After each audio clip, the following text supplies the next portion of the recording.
Let Yah judge the pork eater, the shrimp eater, the catfish eater. There is no condemnation for the one that abstains from lawful meats, just like there's no condemnation for the one who eats lawful meats. But there is a whole lot of condemnation for those that refuse. Now, the ones that refuse to repent of the disobedience. Okay?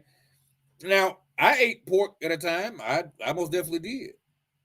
I have ate things and found out later on there was pork in them after having a knowledge and understanding, right? But it wasn't that I chose to go eat some pork. No, it was that I thought there was no pork in it, and I found out later it was.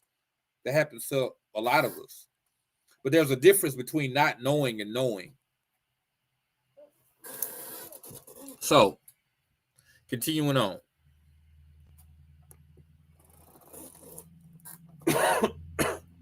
They forbid marriage, demand abstinence from food, which God created to be received with thanksgiving, which the Father created to be received with thanksgiving by those who believe and know the truth. So hold on. You see how it lines up? You see how this lines up with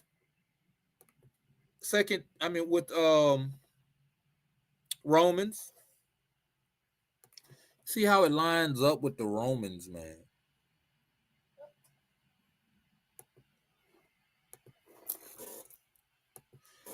Let's go back to the Romans here.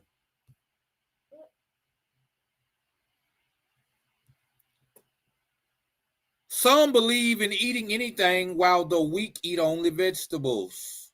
Those who eat must not despise those who abstain, and those who abstain must not pass judgment on those who eat. For the Father has welcomed them. Who are you to pass judgment on the servants of another? It is before their own master that they stand or fall. Now, it could be said that the one who eats pork for his master, right? I eat pork because Christ give me the freedom to eat pork. We're gonna look into that, right?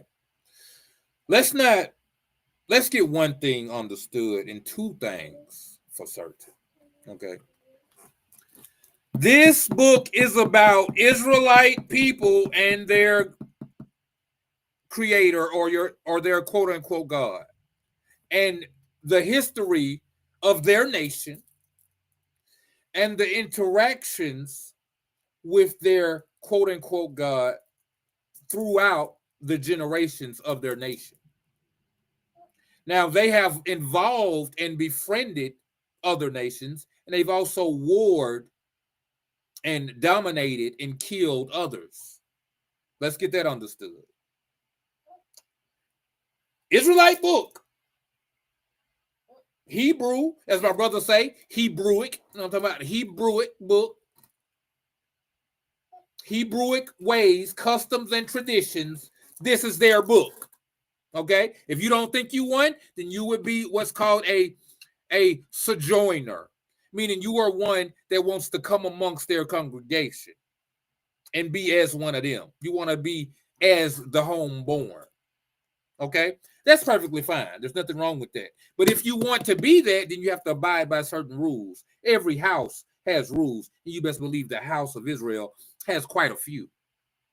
And one of those few, well, many actually, but one of those rules is the abstaining from unclean meats. Okay? It's in there. It's not something to be disputed, not something to argue about. It's not something to be like, on certain days, certain months, they could have a pork sandwich. If they starving and ain't no food around, they could eat pork. No, that's not the case. A woman and her son was about to starve to death The woman said, we got one more meal. We was going to eat that and go lay down and wait on death. You know what she didn't say? We going to go find a pig, a hog somewhere and slaughter him. She said, no, I got one more meal left for me and my baby. When the prophet prayed for her, did some damn falcons come or did some quail come? I think quail came, didn't it? Anyway, whatever food came, it was lawful. Okay? Very lawful for her to consume. She didn't break Torah. She didn't break her agreements, her covenantal agreements to try to save her own life. No, she was saved, but she was saved in the confines of lawfulness. A lot of you said, well, if I'm starving and I'm finna die and all I got is some pork and beans, then I'm going to eat the pork and beans. Well, I would say you done messed up somewhere because the Creator ain't going to put you in them kind of positions. And if you find yourself in that position and you have lived how you ought to live, then your salvation is nigh. You just need to hold on a little longer, okay? He's testing you, seeing is you really 10 toes down, right? Because he's not going to cause anyone to break Torah. You know, it was told to a man, you know, it had to have been like a kind of like a joke or something. Pardon me, there's like a fly flying around, and it's the Sabbath, and I don't kill flies on the Sabbath. I'm just trying to get them out my way. See, he's found grace today, but when that sun go down, listen, he better get far away from me. Yeah, he's not gonna make it. But anyway, I forgot what I was talking about. But anyway, a man once said. That's what you said. A man once said concerning what? You said it was once stated. You said something to that extent, like a man once stated, or it was stated to a man, like, something like that's what you said. Oh, well, you know what? For time's sake, let's keep it moving. So, we're talking about Romans chapter 14. Paul speaks about all meats being lawful.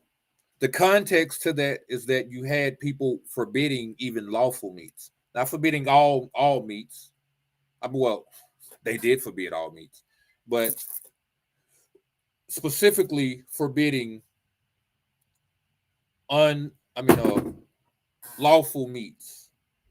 You had vegetarians, just like we have today. We have people that don't eat meats. We have people that teach that this is the way you ought to be. You shouldn't eat no animal flesh. We don't even have the carnivore teeth to eat animal flesh and all this stuff. They got reasons. Same thing they had then. Paul is saying, if the Most High said it's okay, then it's okay. Them people that don't eat meat, don't judge the people that eat meat. Them people that don't who eat meat, don't judge the people that don't. That's what the beginning of Romans chapter 14 is about. And I expounded upon that with 1 Timothy chapter 4.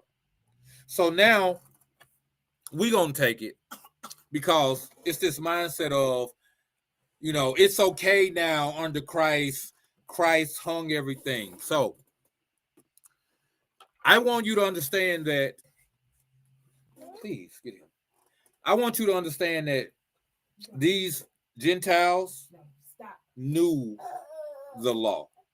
Okay?